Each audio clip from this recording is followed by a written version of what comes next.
And then ironically, later on, I went into work in the movie The Alamo, and Billy Bob Thornton was actually Davy Crockett.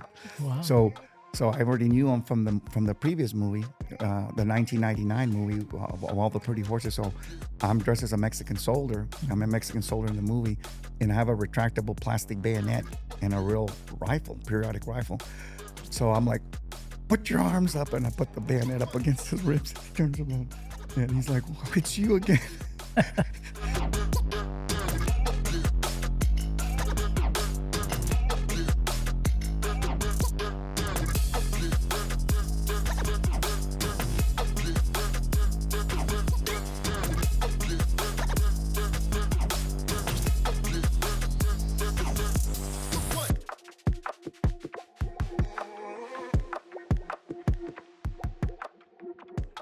All right, Mr. Vidal Conde, thank you for joining me in the den. Yes, sir. Thank you for having me. It's a great pleasure. And you have a beautiful facility here first of all. Thank you and so it's much. And we're honored to be here today. Thank you so much. Where are you from?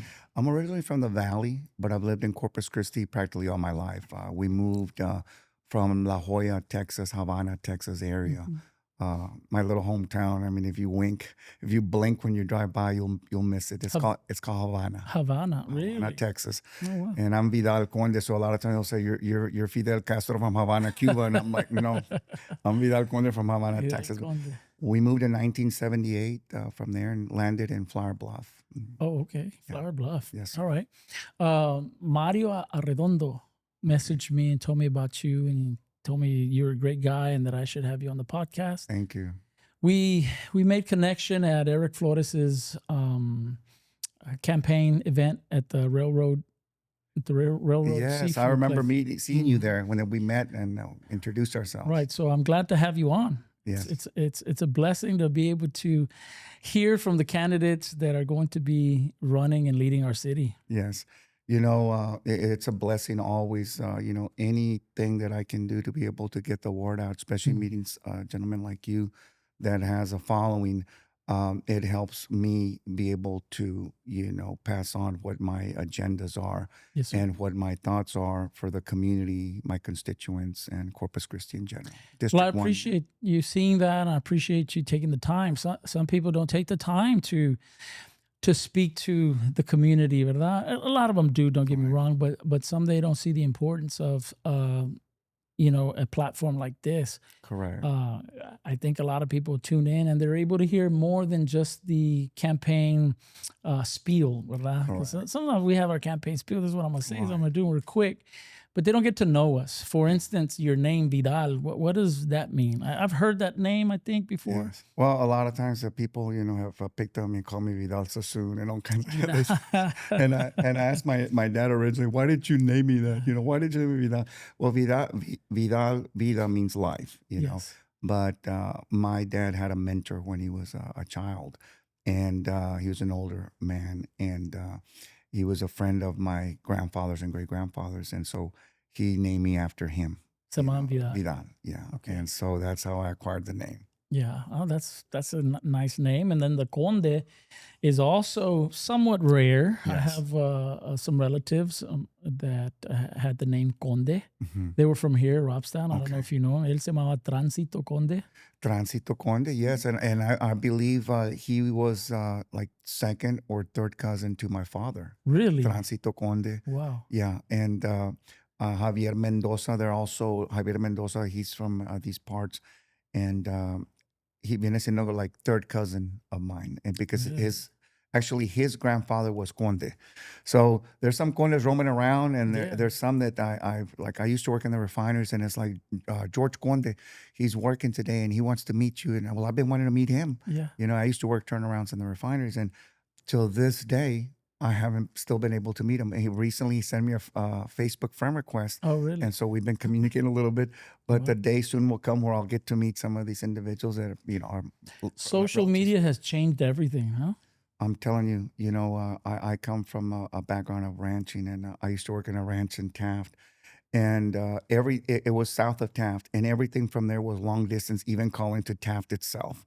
So Really? it was like Oh, yeah. isolation, total isolation. Because if you picked up the phone and made a call Yeah. anywhere, it was like 50 cents a minute, and then so I had to drive from Taft to Portland on Wildcat Drive to the little corner store there, and then I have to wait in line, or if it was bad weather, just to make a phone call to Corpus Christi. And now I stop and think back in those days when we didn't have this technology. No. And now it's so convenient. You can just FaceTime anybody pretty much anywhere in the world. Like nothing. It's amazing. Yeah. You know, I remember going to a youth camp, church camp, and you'd meet young ladies with that, or teenagers. But you couldn't use the phone because it was long distance. Y si te pescaba tu dad, making long distance phone calls, and it was expensive at the time. And we had to write letters. Yeah. So we would write letters y te esperabas hasta que they would get it, and then maybe they'll write back. That's what they call snail mail. Snail mail. But that's the way we live. Yes. Time has changed. And you learn to appreciate that. Like, for example, in 1993, I started promoting bull riding events, and it was hard to get the word out because, you just had radio, but it was kind of okay. But the thing is that now with social media, I mean, you can just put a post, like, for example, I have many agendas that I'm running on, but I did a short video at the Lawrence Tea Heads in Corpus Christi, right where Joe's Crab Shack is at. And it got 62,000 organic or individual views, Wow. that short video. And, I didn't pay to boost it or anything like that. Right. But it's just amazing, because like back then, just to get the word out, I had to go to like 20 apartment complexes and put flyers on the windshield wipers of thousands of cars to get the word out. Now it's like with one simple 2-minute video, Boom. everybody knows. It's a blessing. It's a little dangerous. It can be dangerous It could too. be dangerous. It could work both ways. It can. Social media. You got to be you got to use it responsibly. And you mentioned ranching already, and you mentioned rodeo. Yes. Give me a little information about that. You're a cowboy, me imagino. Right? Define cowboy, right? Well, I grew up.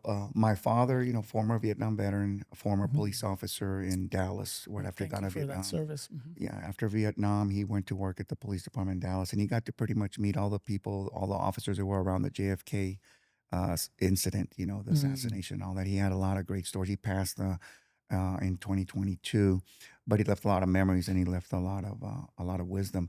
And so he's the one that started everything with the ranching. My grandfather, who was his father, came from the industrial age.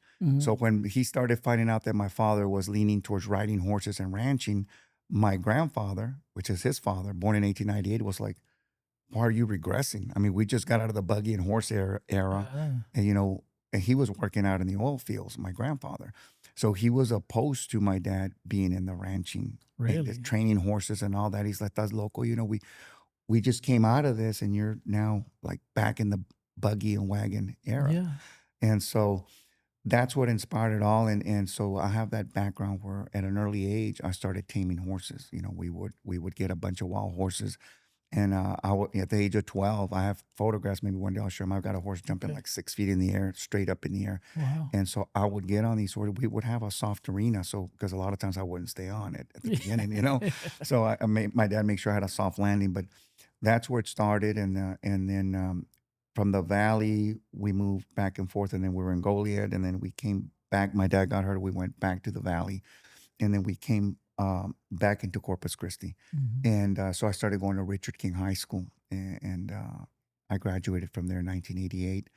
And then right after that, I started working in the refineries, and then working in the refineries, started making a little bit more money, still training horses at the stables. And then I went into rodeo, like full blast rodeo, competing in the bareback riding and bull ridings. Wow. And in 1990, I went professional. I was 19 years old. Wow. Okay. I already had a lot of injuries then, but when you're young and your adrenaline's pumping, I mean, you just keep going. You bounce back. Yes. I remember when I used to bounce back, right? And then recently playing racquetball, me caía, I'd fall down. And it was like it's not the same it anymore. was like an event. Yes. It was slow motion, and you just fall like a sack of potatoes before you'd roll up and bounce back up, and it was like no big deal. And I mentioned this in another interview that I had, that I stubbed my toe on the bedpost the other day, and I can't believe how my pain threshold is diminished so low that it hurt so bad. And I used to think, how could I like get slammed against bucking chutes and stomped on, and I would just get up, and then like the next day I would be okay. And so it makes me appreciate retiring in a way. Yeah.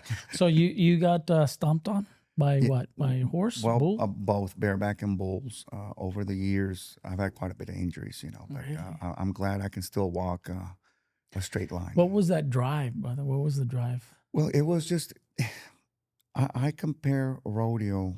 First of all, it's a competitor. You're competing, right? But you're really not competing. Like you wouldn't see it as competing against, like, let's say you and I were in the buck and shoot and the bulls are in here. I'm not going to say, well, I'm going to try to beat Pastor Joel, right?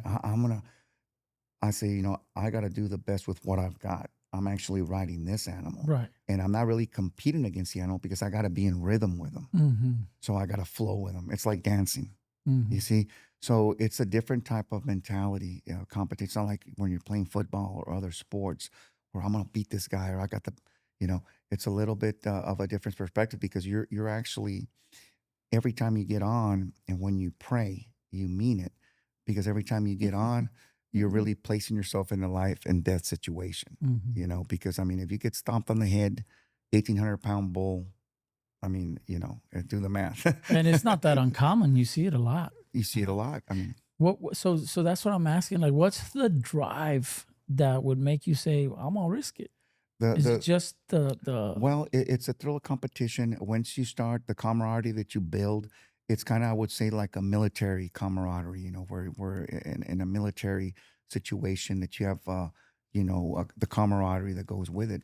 And the same thing in rodeo, you're going from city to city, from state to state, and you become friends with them. You go, what bull do you have drawn next week? Or what bareback horse? Well, this one, and it becomes part of it. It's like a rock star lifestyle. Yes, it becomes a lifestyle, and we become a family, and so then we start to travel. And when you win, you win buckles, and you can win money, and it's just the thrill of the action. So it becomes addicting, and people compare it to gambling because you pay an entry fee with no guarantee that you're going to win anything, and if you don't have sponsors. I mean, you're paying out of your own pocket. You're paying for your flight. You're paying for your hotel room, all of your overhead, and then paying the entry fees to compete. Right. And then there's a buckle behind it. They're giving a really prestigious buckle, and so you go there in hopes to compete. But back then, you didn't know what the animal really did because there was no like a video you could see before. Right. It's just like, well, I just know that XYZ broke his cheekbone and knocked out 5 teeth and broke so and so's ribs. And so you go there just knowing that, but not even ever seeing the bull. Because like, let's say you go to California or Canada or somewhere. It's like, oh man, that bull, he busted this guy up and he did this. And then so you go there, but you go there, you got to have the confidence in yourself. And, that's what it is. It's like a lot of times people mention commitment. I have commitment and I have passion. And, like some of the politicians, I will fight for you, and that's good. But, let's see, there's different levels of passion and there's different levels of commitment and there's different levels of fear. And so how much commitment do you really have when you break your molars, on a bull's horn? Right. And you come back, you heal up and you come back. There's different levels of passion and commitment, you see? And I say that humbly. It has to be tested, right? It has to be tested. Yeah, the putting yourself in harm's way, similar to like a first responder. Any first responder, there's different levels of commitment. Imagine if hypothetically there's a situation where people are fleeing because there's danger. The first responder is running towards it. You see, so that's always amazed me about that. Yeah, I get the chills just kind of talking about that. Whether it's police officers or paramedics or firefighters, the fire is there. Just look at the Twin Towers. I mean, everybody was going the opposite direction. They were going up into the building for the sake of saving people. I wasn't doing it to save people. I was doing it for the spirit of competition. Yeah. But you put life and limb. It's a different level of commitment. A commitment. There's a different. you will go to a different level of when you pray. You'll mean it because and so that's what it is, and it's. So you went pro. Yeah. So you had to have had some sponsors for that. Well, the experience that I got with sponsors, they wanted you to stay after the rodeo at the carnival signing autographs. They want you to be there 5 hours before the rodeo and 5 hours after the rodeo, and it's like, for like $10,000 a year, it's just like, you know what? I just rather just go on my own and not have Yeah. that commitment, you know. So did you ride any famous bulls? You know, there was quite a bit of them that right now they're probably not like that well known because of the social media. Right. But I remember one of the highlights is I rode a bareback horse called Copenhagen uh, Bra- uh, Copenhagen Skulls Brown Bomber in 1990. Was it 90 in at the national finals in 1995? They scored the highest recorded ride ever at the national finals on a bareback horse, Mm. and that was in December. In March, I had that same horse in San Angelo, and I rode that horse. That the way that horse would buck is they would usually buck him left hand delivery, and he would take a run and then stop and then start spinning like a bull. And so I had a talk with the stock contractor, and the stock contractor said, you know, you're a left hand delivery, you're right handed. So if you sit square on this animal, on this horse, on that first jump, this horse is going to be like 30 feet that way. Mm. And you're going to be head first this way. Mm. But I already knew, I already seen the horse at the national final. So I had to strategize to get way in here. So on that, and here's a horse center. So on that first jump, I was square. And I rode that, and that was that was one of the highlights out of several Nice. out there. There's been many. There's a lot of horse. There's one bull that I got on, and it wasn't a pro rodeo. It was here in Rudy Vela had the bull, and they had the bull in Falfurrias at Raila Solis Arena. I don't know if you're familiar with that arena. No, I'm not. And the bull was a big brindle bull, and I had him at the 4th of July there in Falfurrias, and I rode that bull. In December, just a few months later, the bull had gained like 300-400 more pounds, and Ted News, world champion Ted News, drew that same bull at the national finals, and it actually knocked him out. It turned him loose, knocked him out, and then kicked him in midair and sent him about another 10 feet. And but the bull had already gained another 300 or 400 pounds. But I noticed, God, Lee, this bull is, jumped like 4 or 5 feet in the air. Wow. I remember the first annual Buck Days Pro Rodeo. Now it's like they're almost on their 30th annual. But in 1992, they had the first annual Buck Days Pro Rodeo at the Memorial Coliseum, and I was just a pup. And I'd been riding pro for 2 years, and if you ever seen the movie 8 Seconds, they have these cast of characters, and they have one that's like the poet in the movie. The movie 8 Seconds, he's always saying poetry. His name's Cody Lambert. Well, he had a bull called Skulls General Electric on a Wednesday, because the rodeo went Wednesday, Thursday, Friday, and Saturday on the first annual. And so he had him on a Wednesday, right-hand delivery, and it was a big black muley Brangus bull. The bull jumped out and just rolled and just knocked him on his head. Now, this is a guy that's like a 9-time national final qualifier. And so I had the bull the following day, that same bull. And something had happened with my bull rope. I had to borrow a bull rope. I think it got misplaced at the airport or something. But I got a bull rope, and it wasn't even a right-handed bull rope. It was a left-handed bull. And I got on that bull, and I rode him for 8 seconds. But I didn't place, but I did win what's called day money, and so it's dispersed amongst anybody that stayed on, but you didn't have to place. And it was $278.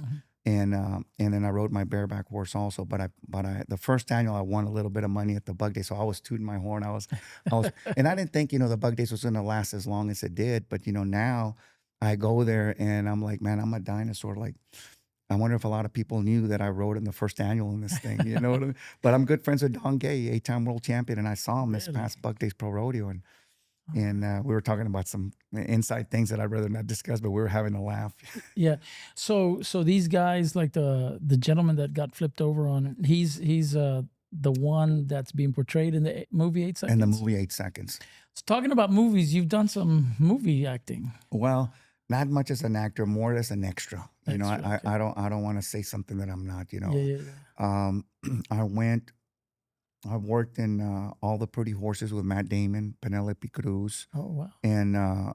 and I was supposed to double for Thomas Henry, but then they found out I wasn't Screen Actors Guilded, so they put some other guy because Henry Thomas is the kid that portrayed was in the movie E.T.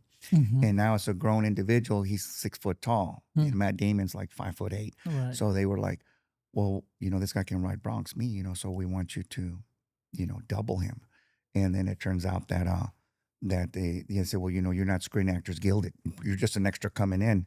But because I already had a reputation of rodeo and riding, and I knew the wrangler there, which is the guy that handles the horses, Mm. he wanted me to get on, but officially I couldn't because Why? because I wasn't Screen Actors What Guild. does that mean? It means you're union, So Really? right. So if you're not union, you can't be portraying any type of role. You can be in the background. So in that specific movie, even though I didn't get to get the role that I wanted, I still come out in a scene where Matt Damon asked Penelope Cruz to dance. And if you look at the beginning, you see a guy with a gray fedora walking between Matt Damon and Thomas Henry. Oh yeah. And I've heard two parts where I say, "Excuse me," and then I've seen it on YouTube where you don't hear me say anything, but I walk in and I'm holding a girl's hand. So that was like my little claim to fame. It's like Yeah. half a second on. Yeah, for sure. But yeah. I got to rub elbows with them and sit down with Matt Damon and talk with a lot of these individuals. At that time, Billy Bob Thornton was the director of the Wow. movie, and then ironically later on, I went into work in the movie The Alamo, and Billy Bob Thornton was actually Davy Crockett. Wow. So I already knew him from the previous movie, the 1999 movie of All the Pretty Horses. So I'm dressed as a Mexican soldier. I'm a Mexican soldier in the movie, and I have a retractable plastic bayonet and a real rifle, periodic rifle. So I'm like, "Put your arms up," and I put the bayonet up against his ribs. He turns around, and he's like, "Oh, it's you again."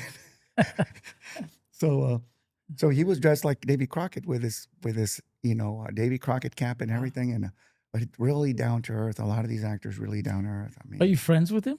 no, not Billy personal Bob? friends, just acquaintances. Because ahora he's doing the Landman, and that's He's doing hitting the very Landman, nicely. and It's a I good don't know if show. he'd ever see me, if he'd recognize me or not. Okay. But we spent quite a bit of time because I was I worked in the movie The Alamo for 9 months, All right. and he came in probably like the third month into the movie, but you had like the main cast the main actors like Dennis Quaid.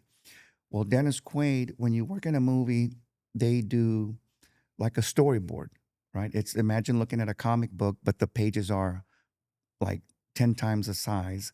And so they say, okay, on this scene, we're going to pick a specific location.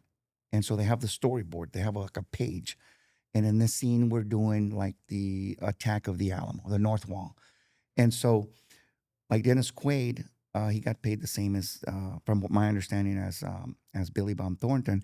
But when he went in there, they said, okay, all his scenes, we're gonna crunch him in like in 1 month, and he's out because he's working on another movie. And Billy Bob could have opted to do that, but he was just out there in the set having fun. He was hanging out with everybody, the heavyweights and the extras like myself, and so after this, like we'd be done like at 2, 3 in the morning, and then they'd say, "Okay, take the day off." Well, he had his band. He'd go into Austin and he'd be performing, and he wouldn't even charge. He'd just perform out there, Wow. and he was down to earth. He's like, "I don't have anything to do, I'm just gonna stick around." So instead of being there for 2 weeks, he was there for like another 6 months, and he was a cool, really down to earth guy. That's awesome. So a little while ago, you mentioned, I don't know if it was your grandpa or your dad that was in the whole involved in the, not involved, but around the whole JFK assassination thing. Who was that? Your grandpa or your dad? No, that was my father. Your father. He was my dad got out of Vietnam in 1968, and that's when he started working. Yeah. So And do you know any stories from that might contradict what we know from the history no, books? not really, except that um, he knew of the dealings with Ruby and the Chicago outfit, Sam Giancana, and these characters.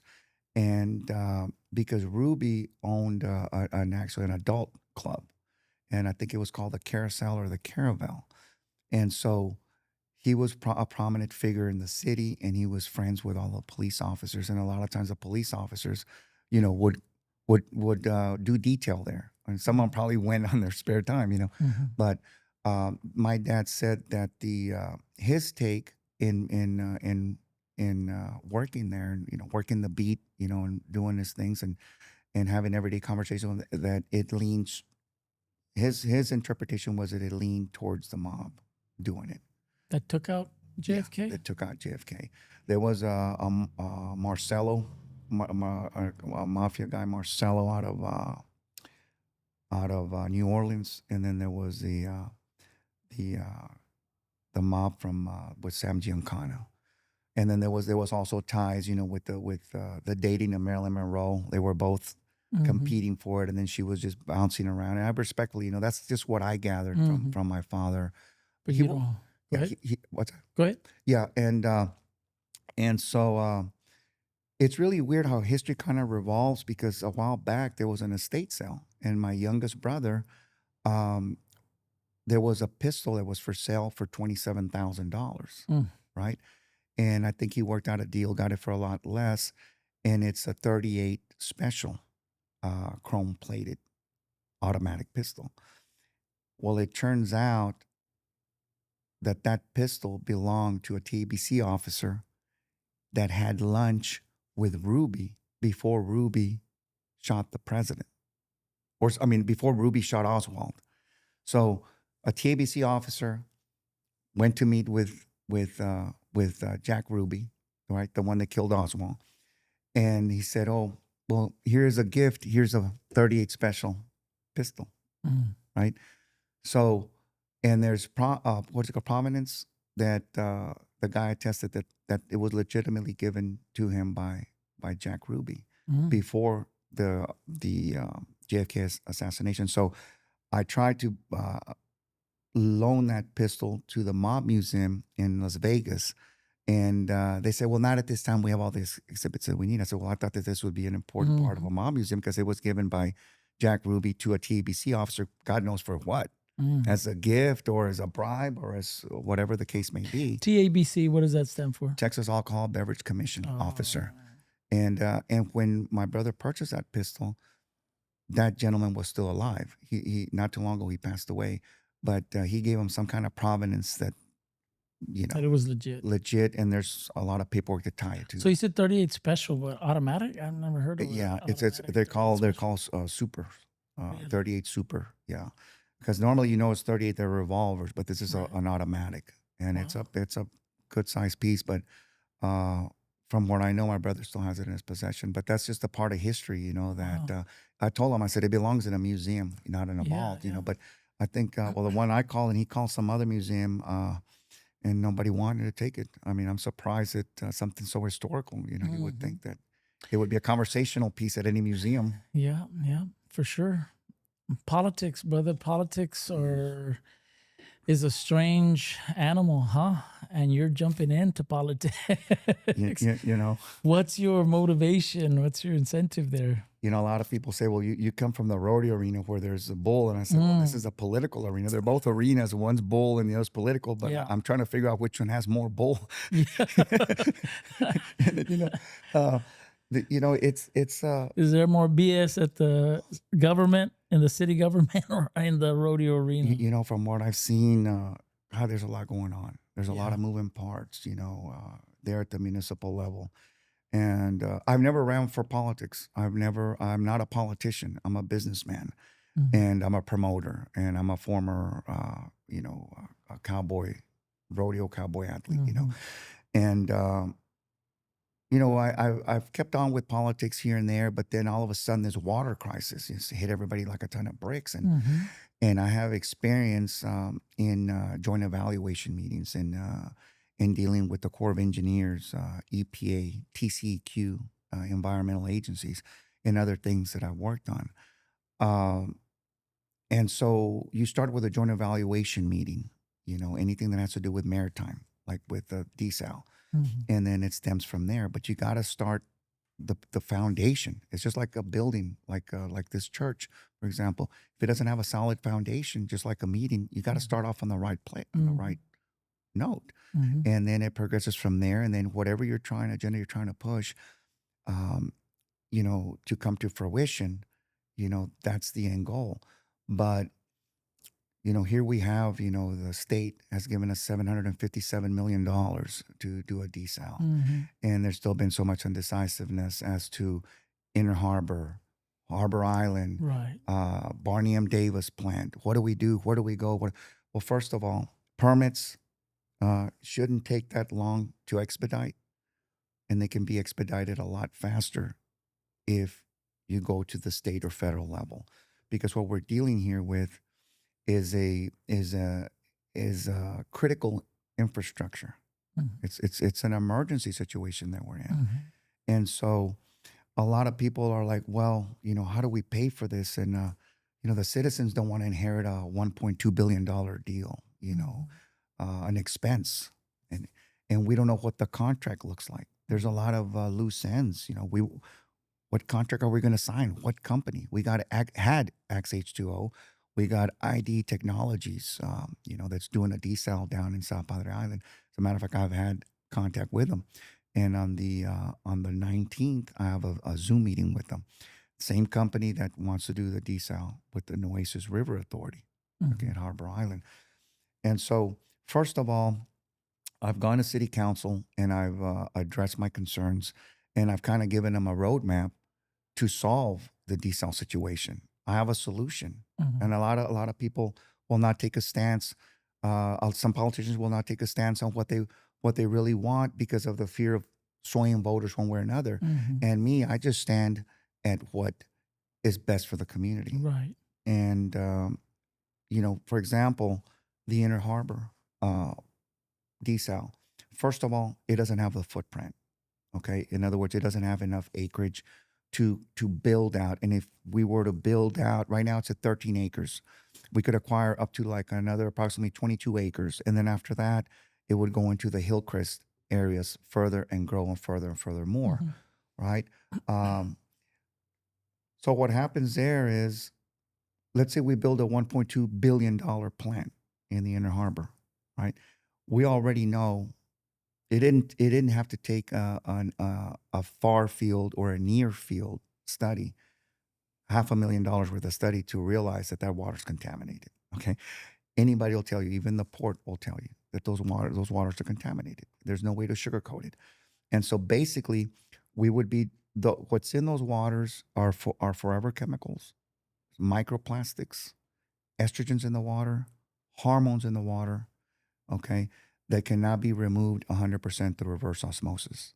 Okay, that are there now. In the harbor. Correct. I'll give you an instance. When the waters flood in Corpus Christi, the waters flood. What do you think happens to the septic pipes and the septic system? It intermingles with the water, and then the water gets shot out up there on shoreline. To the right where the T heads are, like Cooper's Alley, T head.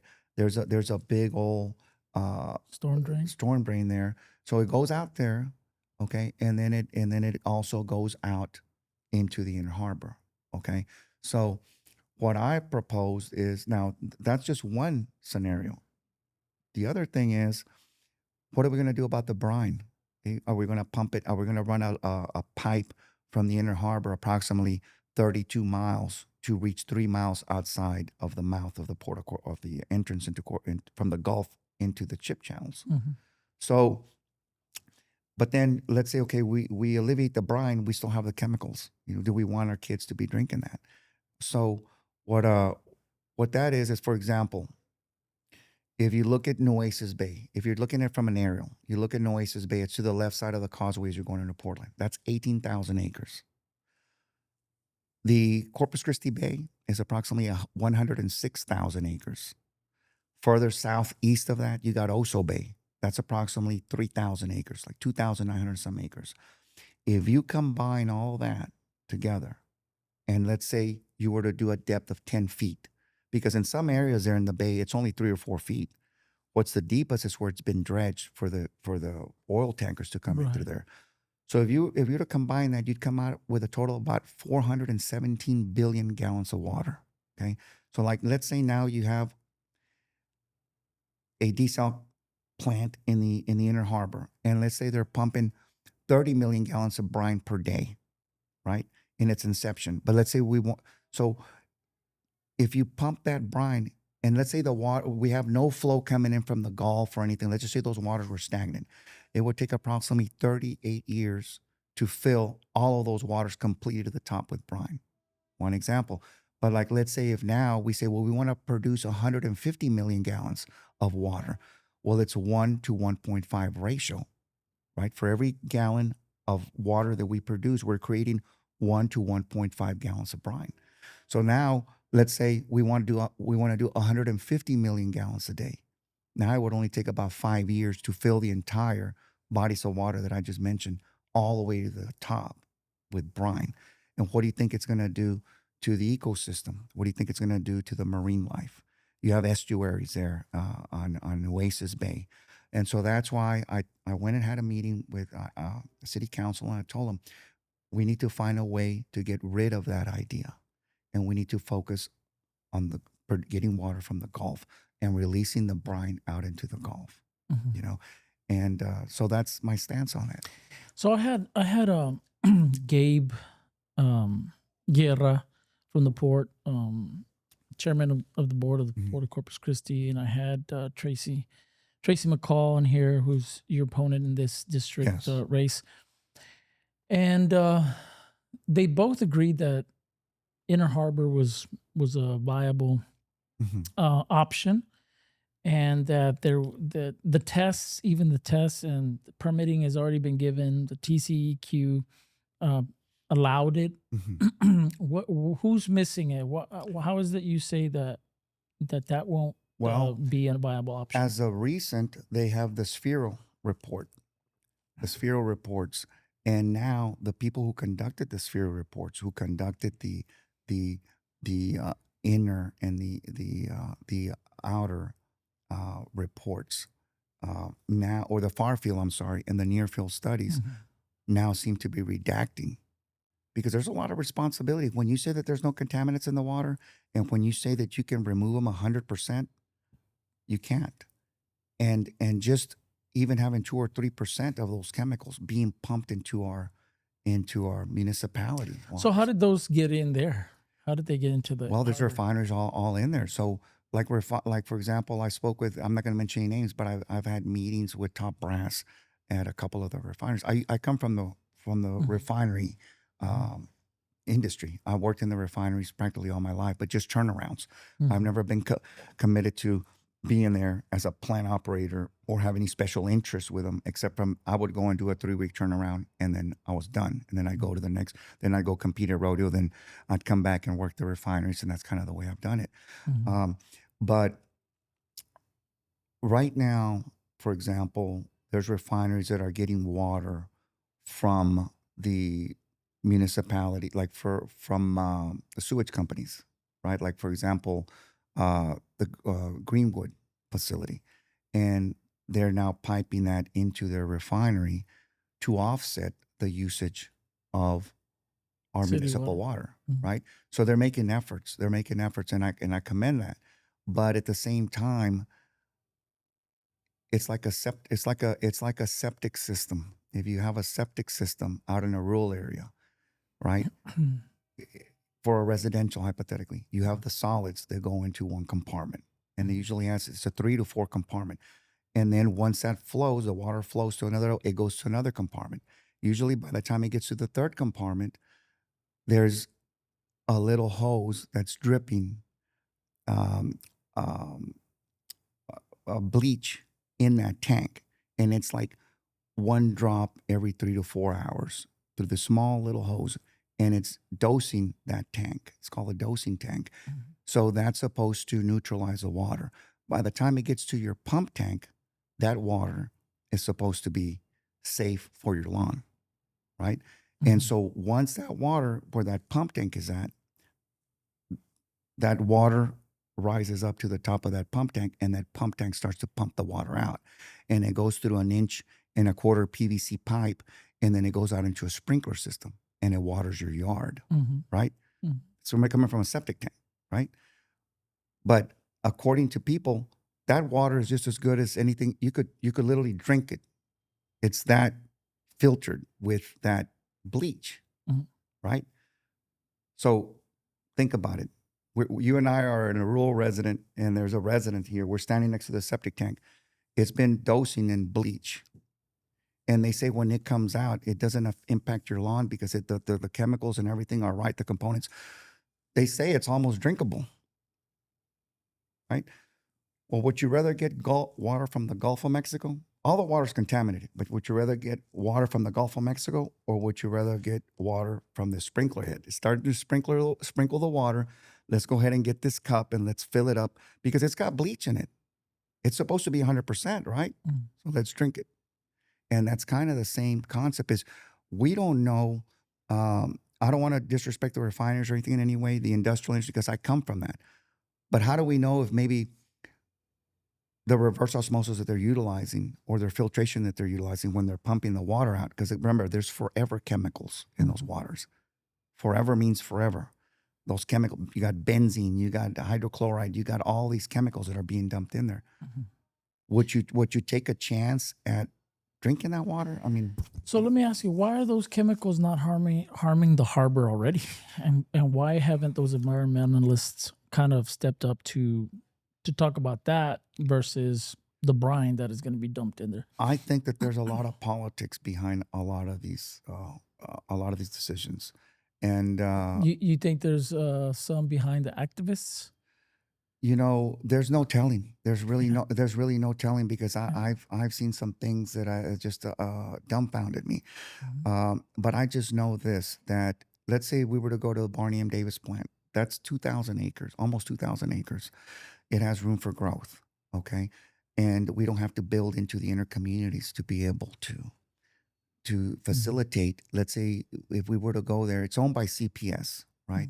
And if we were to go to CPS and either work out a lease or purchase 100 acres, we would have more than enough footprint to grow that plant into the future of our community.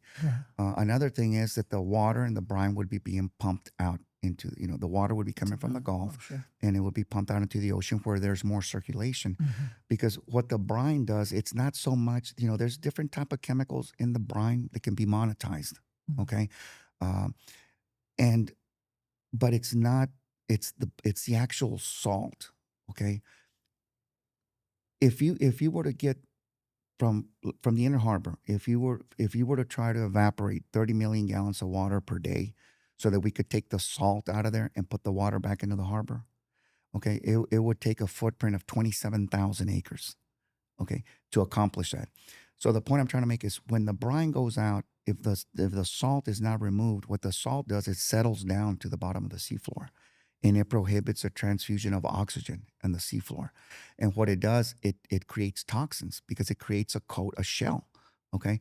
And so basically when those toxins start to create, it's going to create its own form of a red tide, okay?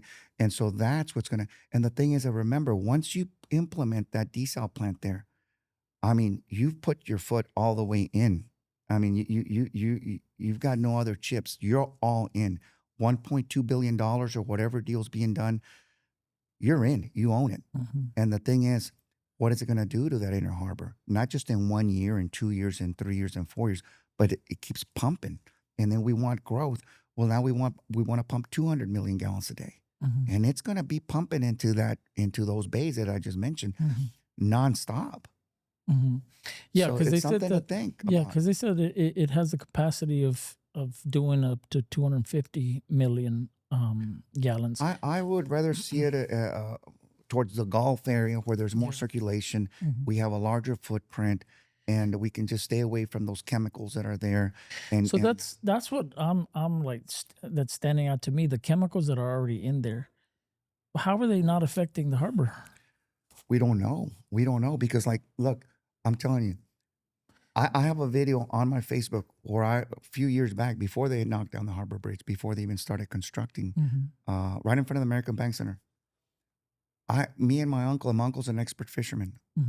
He got diagnosed with stage 4 cancer. I said, you know what? I'm going to take you fishing as much as you want, Yes, sir. every day if you want. I've got a 27-foot sun tracker pontoon with 150 mercury. Let's go.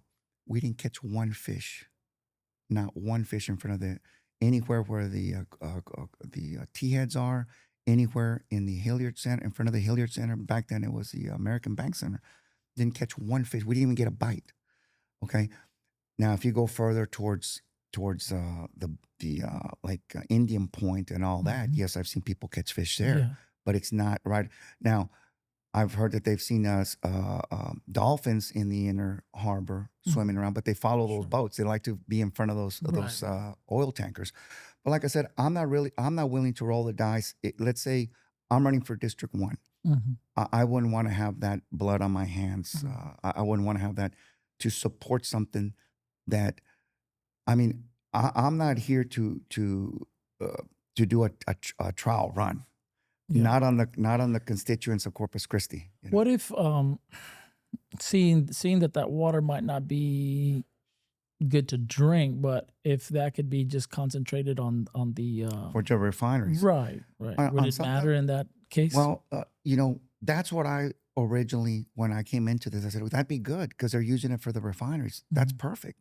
But if we can just find a way to displace the brine, okay, because now, from what I've read, from what I've seen, the near field and the far field studies are now seem sketchy. Okay. And with respect to everybody that's involved with this thing, I have a right to my opinion, and I have a right to the facts that I've seen. As far as the research that I've done, it's just not an ideal thing that I see. Okay. Yeah. For the refiners yet, but if we can find a way to remove the saline from the brine, then I would be all for it. Yeah, I've been for it, but of course I hadn't heard that information, and I've listened to, like I said, Tracy. I've listened to Mr. Guerra, and listened to other people that said, hey, it's good to go. Right. We should go. We should pull the trigger on it, but city council doesn't seem to be able to make a decision, and I think you alluded to that earlier. What's the problem with our city government? What would you say is the biggest problem with them? I don't want to take anything away from. I mean, I know that they've done things for their districts. Each and every city council person has done something for their district in a positive way. Like, for example, the Everett Roy, who's had him on. Who's decided not to run. He's done great things for the community. So Good guy. He's a good guy. I can't talk bad about anybody. As far as some of the other social platforms that want me to say something bad about the mayor, I can't, because I'm neutral. And here's the thing: that any time that you're representing a district, you have to be a leader, and you can't be a leader when you're not able to see or to communicate in a proper way with the leaders of other districts, or with the mayor, or with the city manager, or with the city attorney. It doesn't mean that you have to agree. We can all agree to disagree. Yeah, absolutely. But there has to be a certain level of respect. Right. Okay. And it's like a corporation. I compare it to a fine-tuned corporation. You cannot have the upper echelon in a corporation cussing at each other and bickering and using social media there has to be some maturity. What it is this: everybody has to come together towards a common goal. The common goal right now is our critical infrastructure. The critical infrastructure right now is, where are we going to place that desal plant? Put all your indifferences to the side.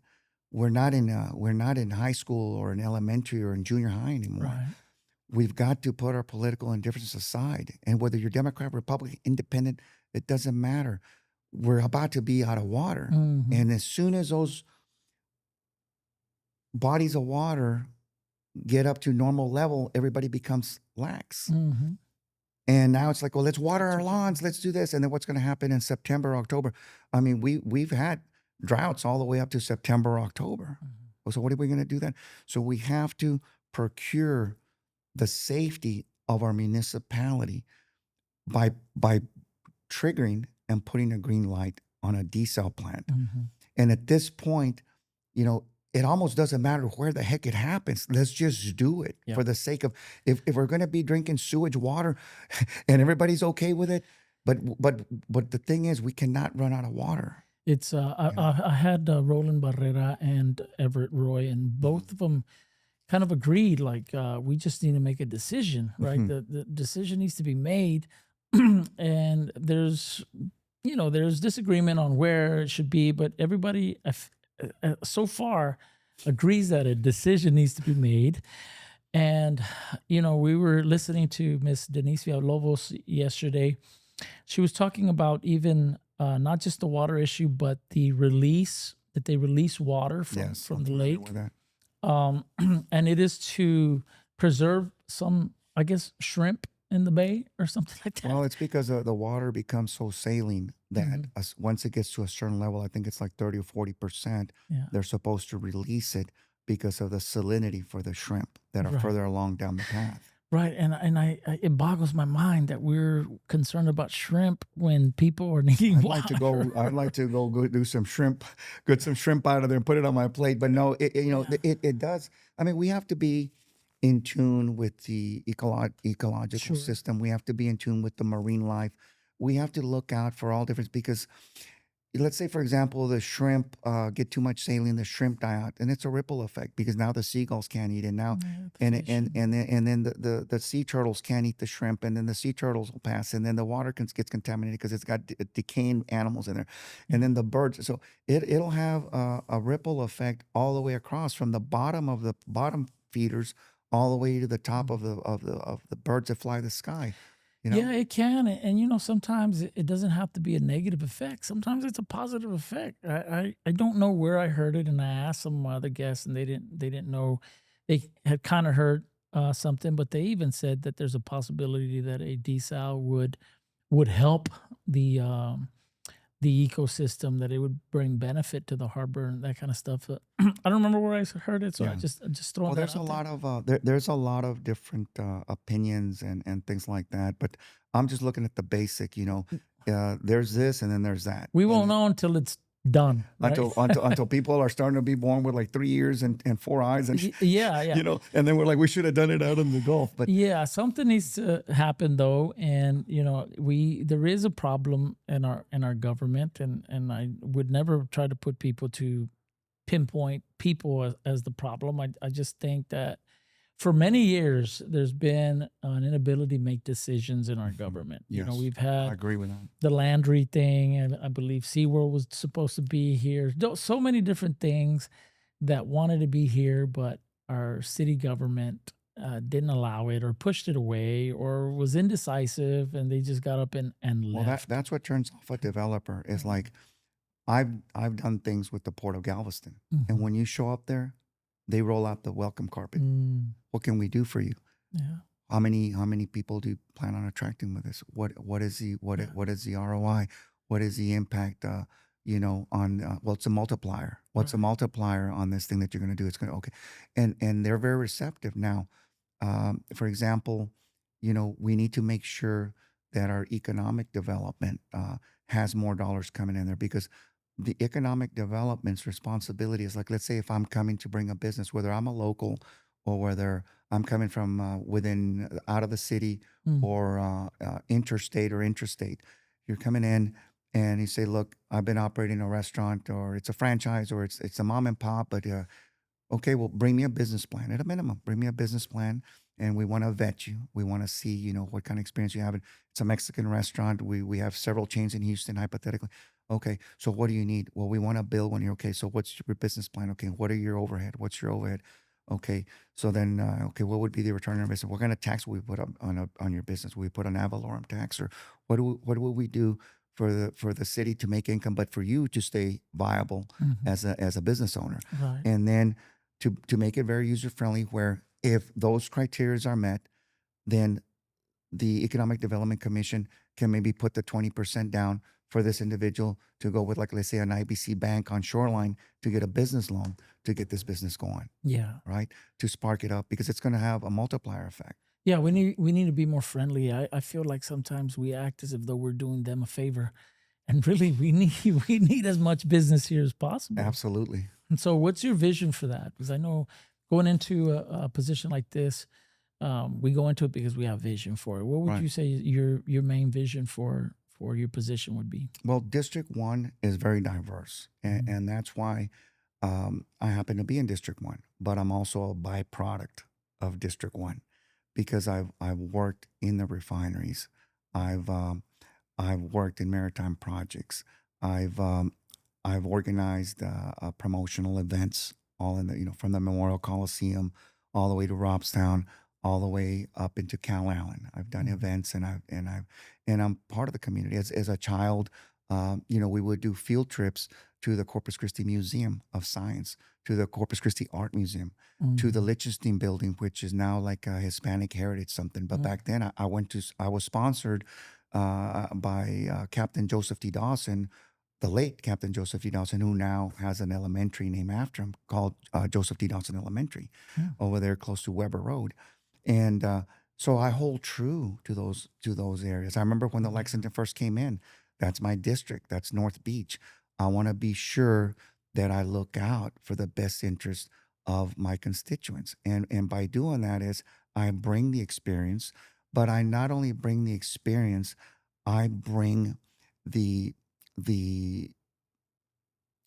spark. I bring in the enthusiasm, because a lot of other candidates, and I'm not just saying within my district, they're very educated. I've got about 1 million college hours, but I'm not degreed. Okay. But I have life experience, and I know how to communicate with people, and I know how to act civil, even when things are like, let's say we can agree to disagree about Inner Harbor, but it doesn't mean I'm going to get on social media and say this specific individual from District 5. Yeah. You're right. So with that being said, is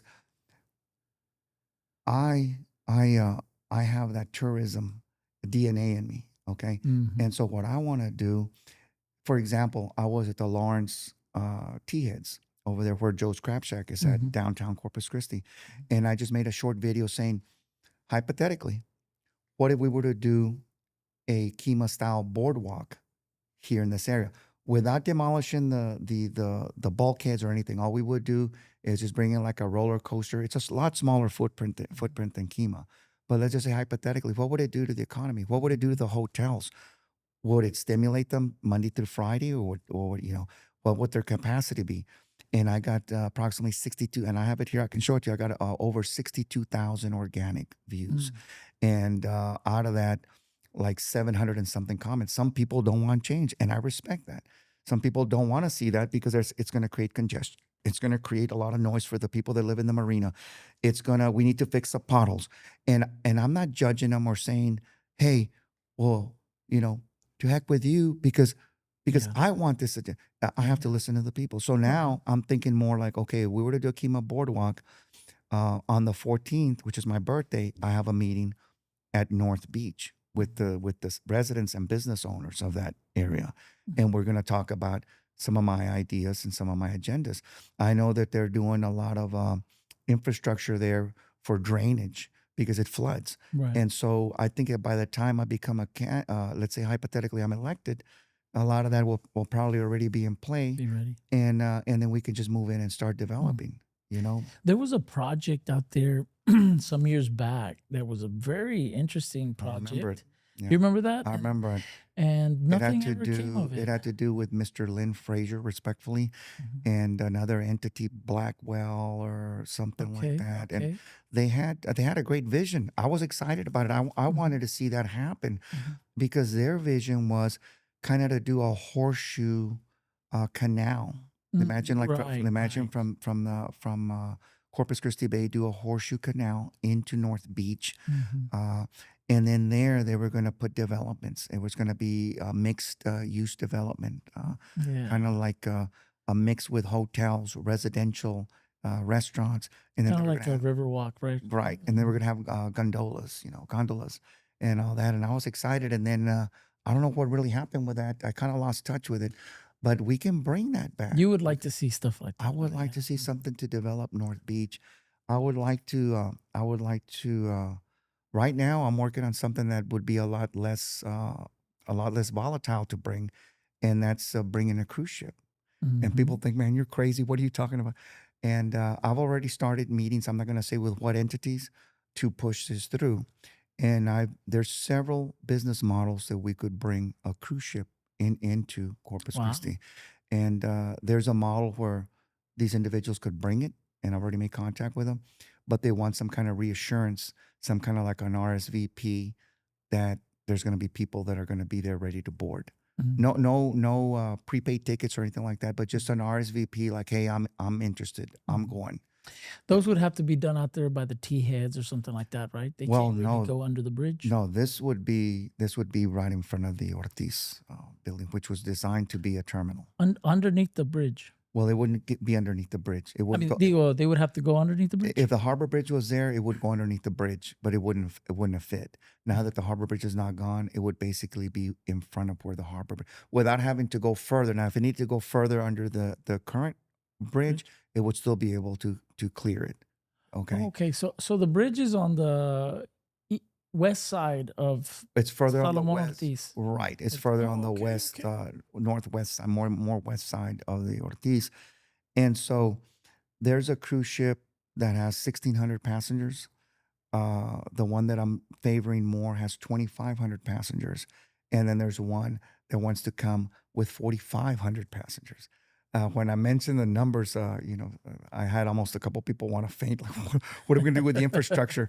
How are we going to do this? As far as, they would because let me tell you, the cruise industry is $1 billion a year industry in Galveston, in from A to Z. From all of the all the economy there in Galveston is because of the cruise ships. Now, they say, well, Corpus Christi doesn't compare to Galveston. Well, I've lived in Houston.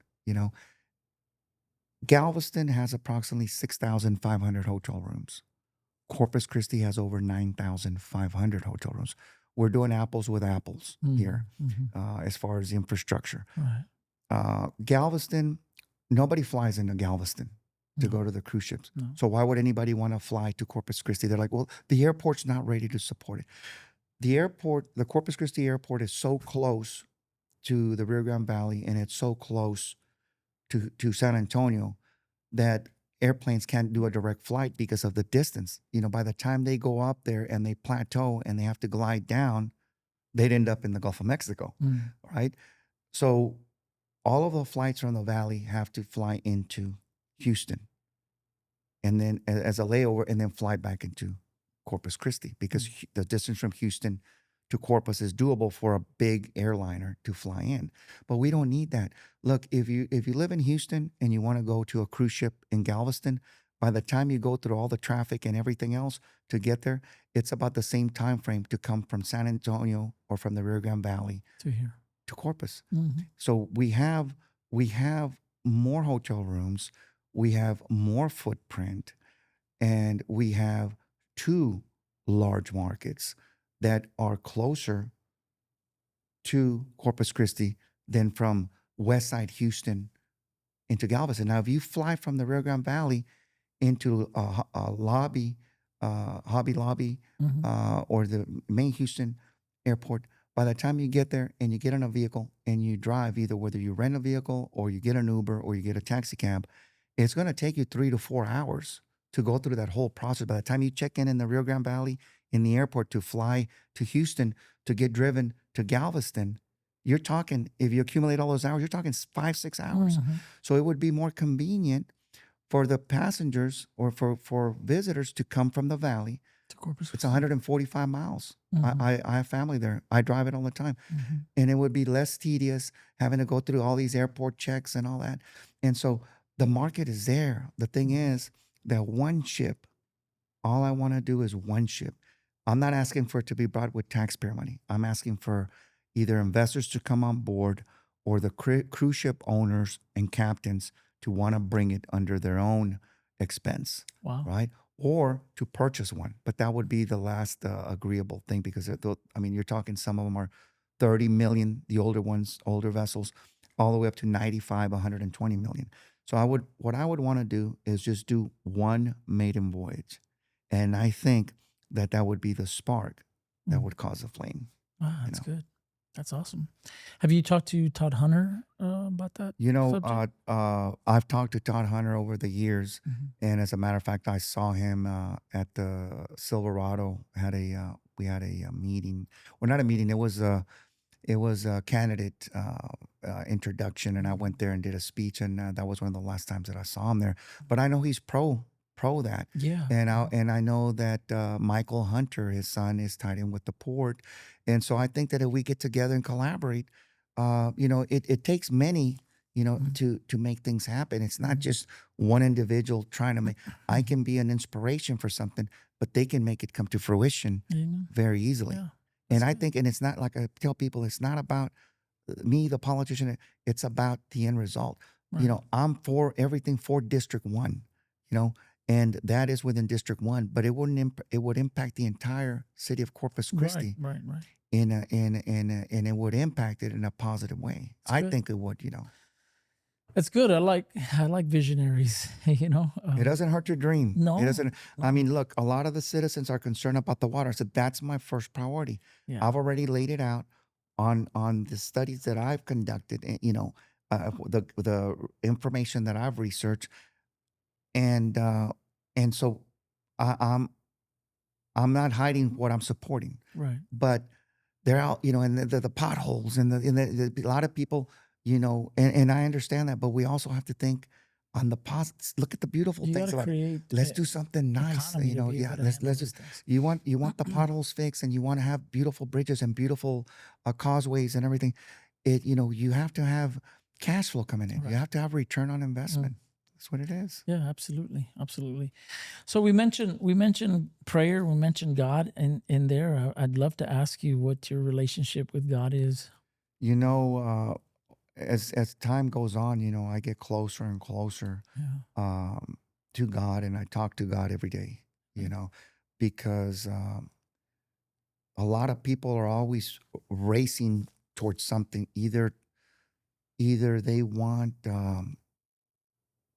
personal gratification, or they want financial gain, and we're all heading towards one direction. None of us are immortal, right? And so you have to sometimes, this bickering amongst each other and this and that. Look, at the end of the day, is what are we gonna in this decade? Because time is flying by. I mean, pretty soon it's gonna be 2030. What are we gonna leave as a legacy for our predecessors, right? Our children, our great children, our great grandchildren, and their kids? We're gonna leave a city, that is in turmoil, that doesn't have viable water solutions, that we have to take care of our history. For example, a lot of these historical buildings, like the courthouse, I don't agree with that being demolished. I think that thing should have been preserved. I think the Caravela ships that were gifted to us from Spain should have been maintained and preserved. And so I think that I want to work closely with a historical society and a lot of these entities to preserve some of these buildings. Like in the downtown area, you still have some of those 1920 buildings that are like right before you go up to the hill to Carancua, where there's an alley that's in there, an underground pathway, kind of like where Thomas J. Henry has his building that he bought and restored it. Some of those, because a municipality with no history, what are we going to leave behind? I can go right now to the Goliad Courthouse. I can go to the Sinton Courthouse. I can go to the Beeville Courthouse. And they're still standing, and they're beautiful. But all we can do is say, well, how much is it going to cost to demolish it? $2 million. Well, how much would it have been to put $2 million into it 4 or 5 years ago? Yeah. I mean, I don't know what the real structural, if the structural integrity of it is sound, So I really can't contest with it. I'm just speaking kind of like just out of the heart. Yeah. That I think that there could have been ways that the historical society and everybody could have come to Hurt my preserve that. heart when they tore down the Sunrise Mall, because that was like a little 80s gem that could have been preserved yes. and turned into something It broke my in heart tribute also. of the 80s. But Because I remember the Sunrise Mall was the in thing in the 80s. And I can already give you the layout. You'd go in and there'll be on the right side, there was Chelsea Street Pub. And then on the second floor, there was Aladdin's video games. But a little bit way before that, there was still another video game room as soon as you walked into the right-hand side. And then, so that was the in thing. And the outdated mall was a Potter Staples Mall. And then now it's La Palmeras Mall, and it's the in thing. Yeah. But I think that once the downfall of Sunrise Mall is once they built that parking lot, people just didn't feel as safe to drive underneath it. And it was just like a dark, low lit area. And I think that that's when everything started going downhill for it. You know? Yeah. People don't protect the past, but I believe that we've seen God move here in the past few months. We got together, we prayed for rain. A lot of us pastors and churches got together, we prayed for rain. People were saying that we were going to need a hurricane, maybe a few hurricanes, in order for us to recoup our lake levels, and many didn't see an automatic, how can I say it? An automatic response, if you will. It didn't rain the next day, if you will. But here we are just a few months later, and Amen. the lake is at 90-something percent. And I believe that it is important for a community to have God first and foremost in them. And I believe that the leadership, the Bible says that when the righteous lead, then the people rejoice. But when the wicked do, there's groaning, right? And we pay the price. So I'm glad to hear that you have a relationship with God, and it's important that we pursue that. It's like you said, none of us get out of this. None of us are going to get out of this alive. And we need to serve, and we need to honor God with our lives and the giftings and talents that He has given us, with the opportunities that He has given us to be in places of servanthood. As Jesus said, if anyone desires to be great, he must become a servant of all. So Amen. Yes. I congratulate you on your desire to be a servant. God has blessed you. You've seen a lot in your lifestyle, in your life, rather. A lot of injuries. A lot of injuries. But a lot of blessing, Yes. a lot of opportunity, and here you are now trying to give back to the community. So I applaud that. I congratulate you. Mr. Vidal Conde, thank you for joining me in the den. Thank you very much, Joel, for having me. You have a great facility. I encourage everybody to come here to Robstown down Main Street and take a look at this beautiful facility. It has a flair with the limestone, and it kind of gives me a flair like of like the hill country here in. But it's its unique style, and I think it's very original. And like I said, all the listeners that are out here, I encourage them to come out here to this later. I plan to come in the near future, and to come here and hear your sermon. Thank you so much. Once God again, bless you. Thank you for joining me in the den. Thank you, and thank you all the listeners that are out there listening. I wish blessings upon everybody. Amen. Thank you. Amen.